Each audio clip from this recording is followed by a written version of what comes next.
₹27 केळी box पॅकिंगचा rate होता. 2 दिवसात सगळ्या व्यापाऱ्यांना 16-17 येऊन मांडला. प्रत्येक शेतकरी व्यापाऱ्याकडे गेला विचारायला केळीचं रेट का कमी झाले. ते प्रत्येक जणांना शेतकऱ्याला एक वेगळं कारण दिलं. कोणी सांगितलं स्टोरेज फुल झाली, कोणी सांगितलं मागणी कमी आली, कोण म्हणला डॉलर बोन नाही. तर मला काय म्हणायचंय, आज जर आम्ही कुठल्या स्टॉलवर केळी खरेदी करण्यासाठी गेलो तर गेल्या महिन्यात ज्या रेटनं केळी मिळत होती त्याच रेटनं ह्या महिन्यात केळी घ्यावी लागती. मग केळीचं रेट उतरलं कुठं?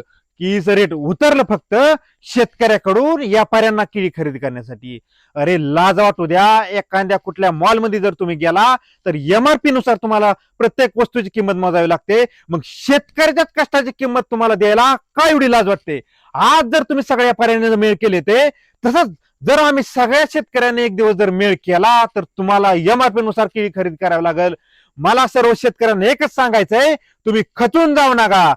थोडे दिवस थांबा, आपल्या सगळ्यांचा दिवस येणार आहे. ज्या दिवस आपल्या सगळ्यांची एकी होईल त्या दिवस तुम्हाला एमआरपी नुसार केळी खरेदी करावी लागेल. जय जवान जय किसान.